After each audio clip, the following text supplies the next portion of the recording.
Você já viu o outro lado da Lua? Ah, te peguei. Claro que não, mas talvez você já tenha visto em fotos. Nesse caso, você já se perguntou por que os dois lados são tão diferentes? Bem, vou te contar. Não conseguimos ver o outro lado da Lua. Muitas pessoas acreditam que isso ocorre porque a Lua não gira em torno do seu eixo. Mas isso não é verdade. A Lua gira, só que ela apenas faz isso na mesma proporção que seu movimento orbital.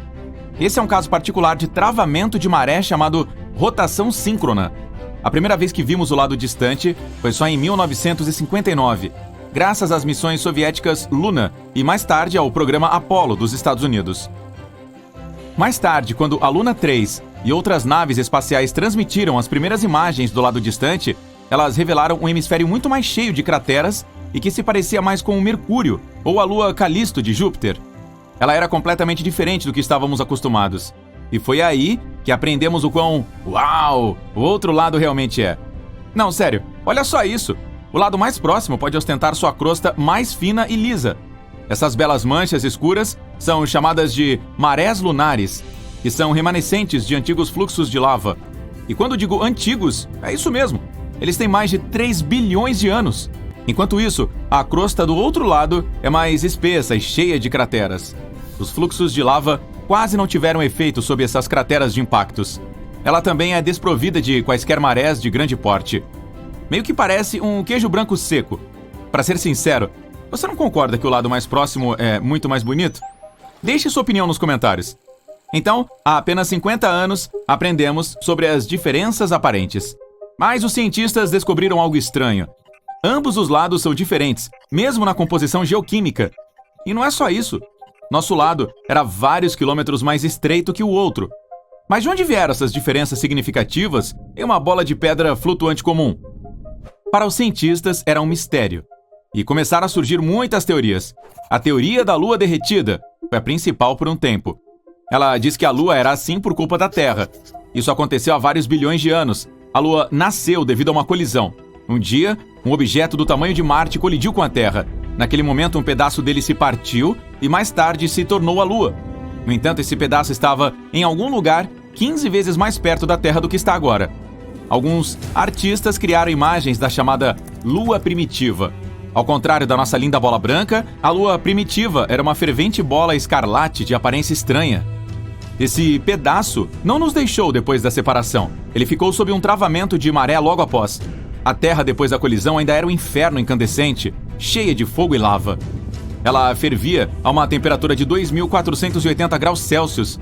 E como a Lua sempre estava voltada para nós com uma face, esse lado derreteu um pouco. Isso explicaria o porquê de a superfície da Lua, o chamado manto, ser mais fina no lado próximo do que no lado distante. Durante a ebulição da Terra, certos elementos evaporaram dela. Eles, então, foram parar na Lua. Isso explicaria a diferença na composição geoquímica entre os dois lados. Mas havia uma inconsistência nessa teoria. Se foi isso que aconteceu, de onde vieram os elementos químicos estranhos e raros, como isótopos incomuns de fósforo, potássio ou tungstênio? O lado mais próximo está cheio deles, e não teria como serem oriundos da Terra. Havia também outras teorias. Uma delas diz que inicialmente tínhamos duas luas pequeninas. Mais tarde, elas se fundiram em uma grande, daí a diferença em sua composição. Mas essa teoria parece um pouco maluca e também tem inconsistências. Por exemplo, a transição entre os dois lados é muito suave. Se a Lua fosse, na verdade, duas luas minúsculas, essa transição seria mais abrupta. Então, os cientistas estavam mais perdidos sobre isso. Mais recentemente, eles finalmente descobriram o que realmente aconteceu com a Lua. Tudo graças aos orbitadores Grail da NASA. Eles passaram mais de um ano ao redor da Lua, mapeando-a e estudando sua composição. Usando esses dados, os cientistas criaram cerca de 360 simulações de computador. Elas continham diferentes objetos impactantes de vários tamanhos, viajando em velocidades diferentes. Os cientistas estavam comparando os resultados com a nossa Lua atual e tentaram determinar qual resultado era o mais próximo do que temos hoje. E assim, finalmente resolveram esse mistério de 50 anos. A resposta está em uma colisão com um planeta anão. Essa colisão ocorreu há 4,3 bilhões de anos. Esse enorme objeto era ligeiramente maior que Ceres. Para quem não sabe, Ceres é um dos planetas anões do nosso sistema solar. Seu diâmetro é de 933 quilômetros. Daria para dizer que caberiam nele uma França ou uma Alemanha. Então esse objeto gigante colidiu com a Lua, em algum lugar perto do Polo Sul. Essa colisão foi tão forte que mudou a imagem da Lua para sempre. Ele deixou um rastro de 5.630 quilômetros para trás.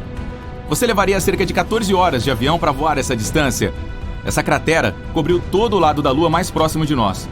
Isso causou danos ao manto dela.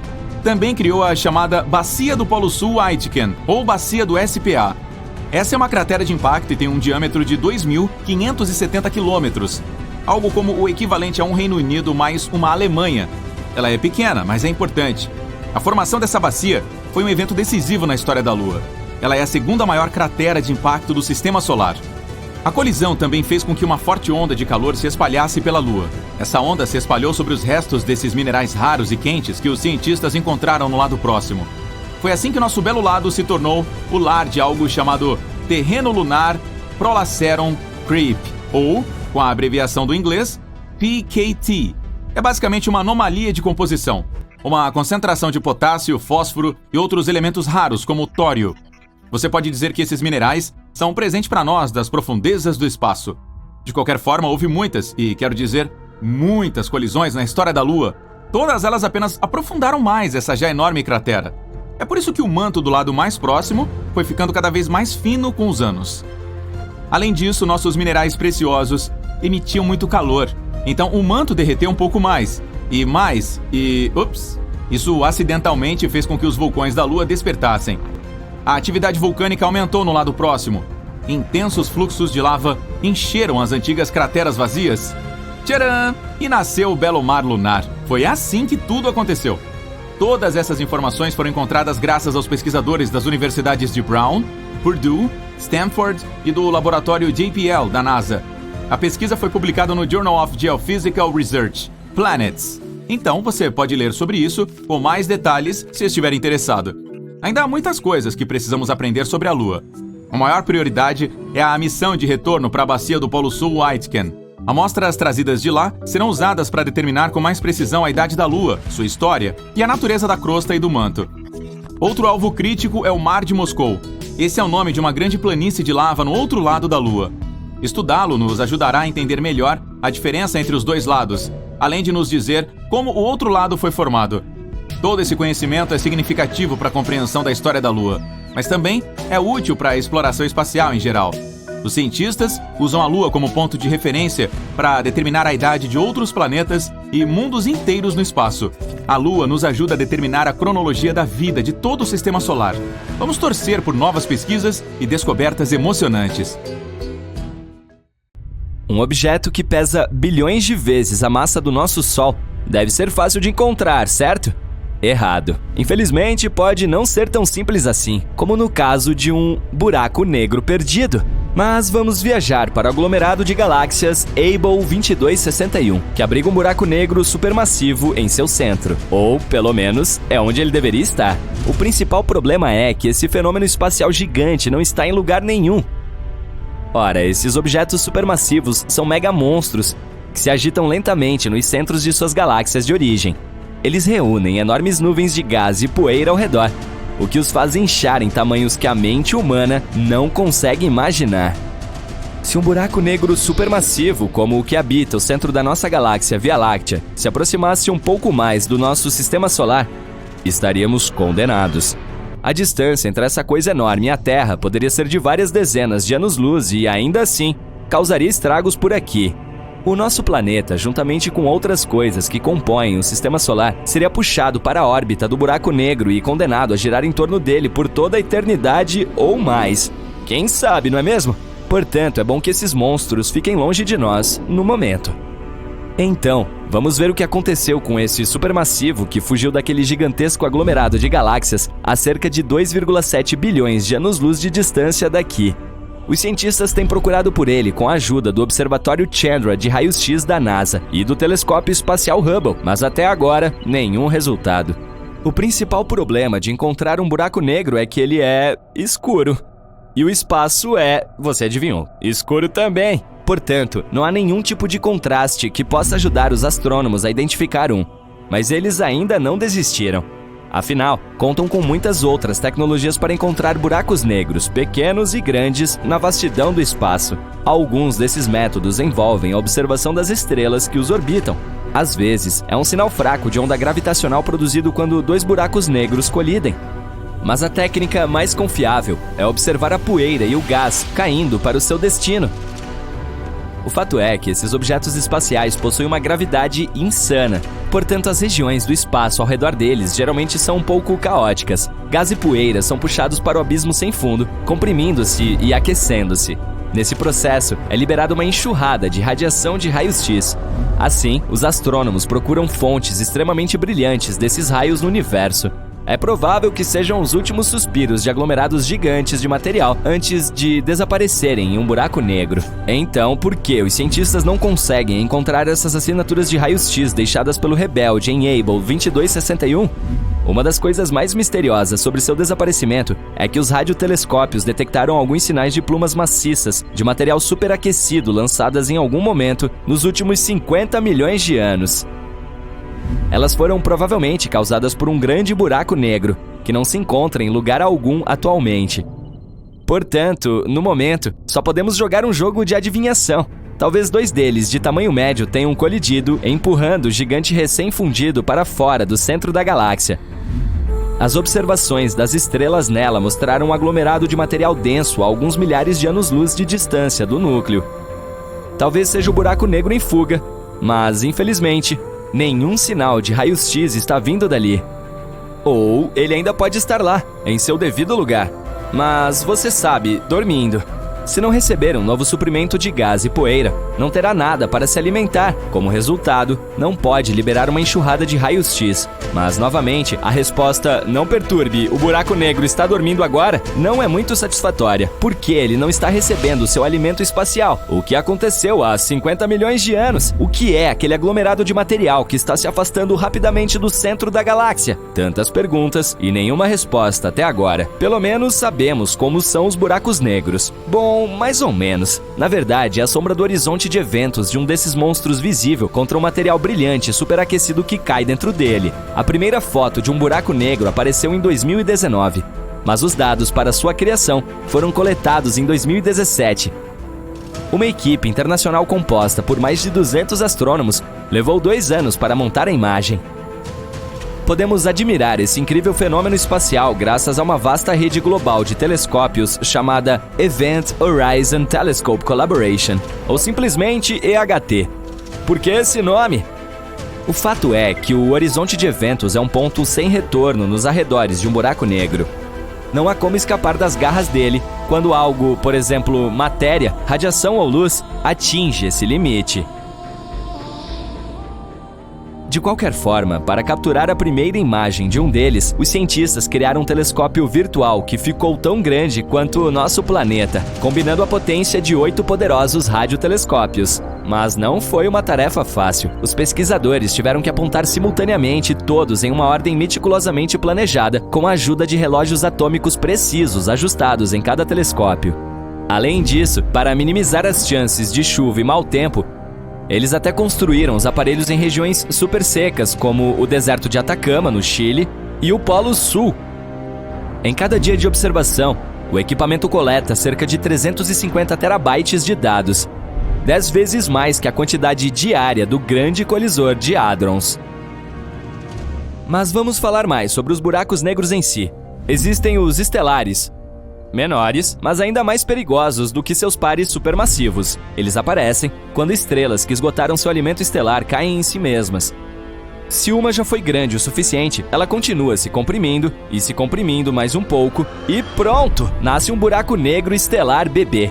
Mesmo que eu chame esse de pequeno, ele ainda é de 5 a várias dezenas de vezes mais pesado que o Sol. Ao contrário de seus irmãos massivos, os hipotéticos mini-buracos poderiam ser realmente minúsculos, não maiores que um átomo. Ainda assim, mesmo um minúsculo teria a massa de 1000 SUVs. Uma teoria afirma que toneladas de microburacos negros poderiam ter sido criados logo após o Big Bang e o início do universo. Há cientistas que chegam a dizer que alguns passam pelo nosso planeta todos os dias. há um buraco negro supermassivo bem no meio da nossa galáxia, a Via Láctea. Seu nome é Sagitários A, e ele é 4,3 milhões de vezes mais pesado que o Sol.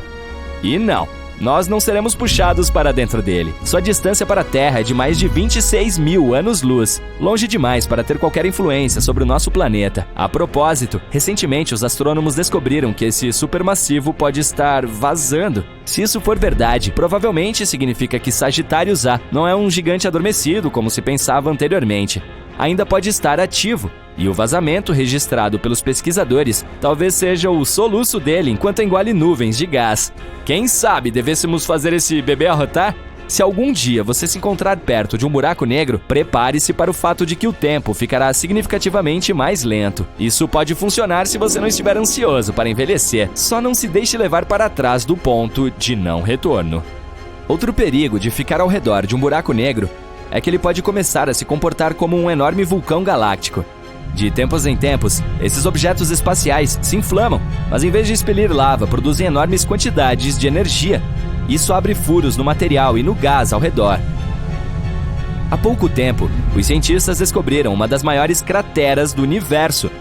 Os telescópios de rádio e raios-x detectaram um buraco negro supermassivo que teve um ataque de fúria há muitos e muitos anos. E isso aconteceu em um aglomerado de galáxias a cerca de 390 milhões de anos-luz de distância da Terra. A cratera, deixada para trás, que na verdade era um furo feito no gás quente do aglomerado, caberia em 15 galáxias da Via Láctea. Muito bem, acho que já vou. Tchau. Imagine um mundo parado e congelado. Ele é antigo, cerca de 4,5 bilhões de anos. Mal é aquecido pelos raios do Sol e coberto por uma espessa camada de gelo. É menor que a nossa Lua, mas um pouco maior que Plutão. Seu nome é Europa, a sexta lua de Júpiter e uma das maiores do Sistema Solar. Mas o mais legal desse lugar distante pode hospedar vida. Os astrônomos consideram este um dos locais mais promissores do Sistema Solar para a busca de novas formas de vida. Tudo porque este satélite tem um enorme oceano de água salgada com uma profundidade de 65 a 160 quilômetros. Sim, está escondido sob uma camada de gelo estimada em 15 a 30 quilômetros de espessura. Mas ainda é potencialmente habitável. Os astrônomos afirmam que plumas de água irrompem de rachaduras na casca de gelo e liberam o conteúdo do oceano da Lua no espaço. Claro, será um desafio para qualquer missão em busca de vida acessar um ambiente tão profundo. Pelo lado positivo, os cientistas já têm algumas evidências de que existem piscinas muito mais rasas que provavelmente ficam muito mais próximas da superfície da Lua. Elas podem estar localizadas a menos de 1,5 km sob o gelo. E há duas grandes coisas sobre esta notícia. Em primeiro lugar, aumenta as chances de vida existente em Europa. E em segundo, se for verdade, pode tornar mais fácil para futuras missões encontrarem essas formas, se houver alguma. Curiosamente, a nova descoberta a respeito dessas piscinas rasas surgiu por pura sorte. O cientista que lidera a pesquisa, Riley Kohlberg, acidentalmente viu uma apresentação de seu colega, um pesquisador planetário. Esse cara mostrou uma imagem de cristas duplas na superfície de Europa, e Kohlberg lembrou-se de ter visto cristas semelhantes na Terra. Mas enquanto tais informações são raras por aqui, elas são muito mais numerosas naquela lua. Os estudos seguintes sugeriram que as cristas na lua de Júpiter podem ser o resultado de um ciclo específico, semelhante ao da Terra. Nele, a água líquida congela e depois descongela dentro de uma camada de gelo, que é um ambiente de alta pressão. Isso faz com que a folha se mova para cima repetidamente, criando uma estrutura de dois picos. Ou pelo menos é o que acontece na Terra. Se os processos em Europa forem semelhantes, pode-se comprovar a presença de águas rasas no satélite. Claro, a temperatura, a pressão e a química são muito diferentes por lá. E os cientistas ainda não sabem como o gelo se comporta no local. É por essa razão que não conseguem entender a profundidade ou o tamanho dos bolsões de água ou quanto tempo é necessário para que congelem novamente. Mas o que está mais ou menos claro é que tais ambientes sob o gelo em Europa provavelmente estão protegidos da forte radiação de Júpiter que atinge a superfície do satélite, o que, por sua vez, aumenta as chances de existir vida em Europa. Agora, podemos voltar ao fato de que o oceano ali parece ser salgado. Listras vermelhas na superfície do satélite podem ter essa cor devido ao seu conteúdo químico. Elas provavelmente são uma mistura congelada de água e sais. Isso é bastante incomum porque tal composição não corresponde a nenhuma substância conhecida aqui na Terra. Quanto às manchas amarelas na superfície de Europa, podem ser causadas pela presença de cloreto de sódio. Você conhece essa substância como o bom e velho sal de mesa. Os cientistas tentaram recriar as condições em um laboratório e descobriram que combinando água, sal de mesa, temperaturas congelantes e alta pressão, poderiam obter um novo tipo de cristal sólido. Essa substância pode existir tanto no fundo do oceano de Europa quanto na superfície da nossa Lua. Mas, além dessa informação, os pesquisadores estão no escuro. Esperançosamente, encontraremos as respostas para algumas dessas perguntas por volta de 2030. É quando uma missão chamada Europa Clipper, que será lançada pela NASA, provavelmente chegará lá. Ela terá vários sobrevoos próximos e descobrirá se alguma forma de vida pode existir nessa lua. O JUICE, ou Jupiter Ice Moons Explorer, da Agência Espacial Europeia, também a visitará nos próximos 2 anos. Mas a Europa não é o único lugar no Sistema Solar que pode hospedar ou já hospedou vida. Em 2003, a Mars Express, uma espaçonave lançada pela Agência Espacial Europeia, descobriu metano na atmosfera de Marte. Em nosso planeta, a maior parte desse gás na atmosfera é produzida por seres vivos, por exemplo, pela digestão do gado. No entanto, os cientistas acreditam que ele permaneceu estável na atmosfera marciana por cerca de 300 anos. E então, em 2006, desapareceu quase totalmente do planeta vermelho. E aconteceu 600 vezes mais rápido do que nos modelos dos pesquisadores. A pergunta, o que ou quem gerou o gás e para onde ele foi? Outro mistério são os micróbios que podem estar dormindo sob a superfície do planeta. Lá, eles podem ter sido protegidos da forte radiação vinda do espaço por milhões de anos.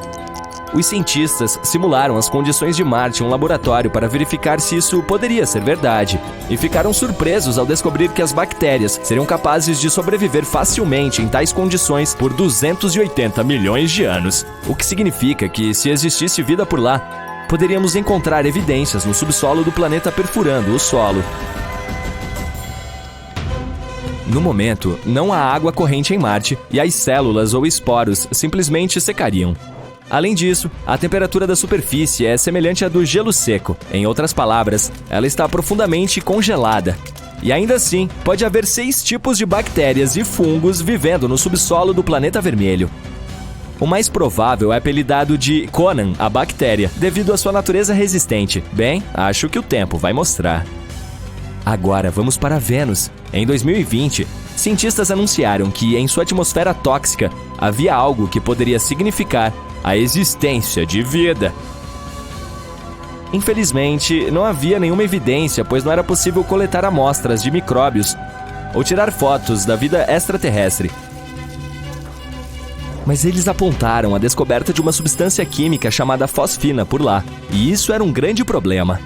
Se não fosse alguma química previamente desconhecida que estava produzindo esse gás, então poderia haver algum tipo de vida microbiana envolvida no processo.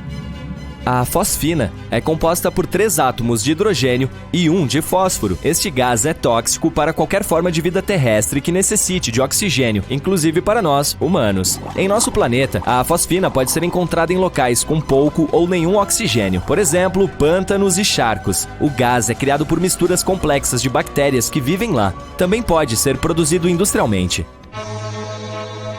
Pensando bem, a fosfina não deveria estar na atmosfera de Vênus. Ela precisa de pressão e temperatura precisas e toneladas de hidrogênio para se formar. Não seria tão surpreendente achá-la em Saturno ou Júpiter, famosos gigantes gasosos. Mas em Vênus, totalmente inesperado. Não há como ser produzida naturalmente neste planeta. Pequenas quantidades dela podem ser geradas durante erupções vulcânicas, tempestades com raios, minerais explodidos na superfície ou meteoritos entrando na atmosfera de Vênus. Mas não tanto quanto os astrônomos pensavam ter observado, e esse fato tinha que deixá-los desconfiados, mas estavam muito felizes com a descoberta. Eles provavelmente pensaram que isso significava que poderia haver vida em Vênus, só que mesmo que esse gás tenha sido criado por alguns organismos misteriosos, seria uma grande questão como sobreviveram no planeta. Por aqui, alguns micróbios podem prosperar em ambientes com acidez de 5%, mas não mais. Em Vênus, porém, as nuvens são quase inteiramente feitas de ácido, contendo mais de 90% do sulfúrico. A atmosfera venusiana também é 50 vezes mais seca do que o lugar mais seco da Terra. E, de fato, em 2022, graças a telescópios melhores e de maior resolução, concluiu-se que não havia fosfina por lá. Ou mesmo se houvesse, era uma quantia muito pequena. Até agora, precisamos procurar sinais de vida mais longe daqui.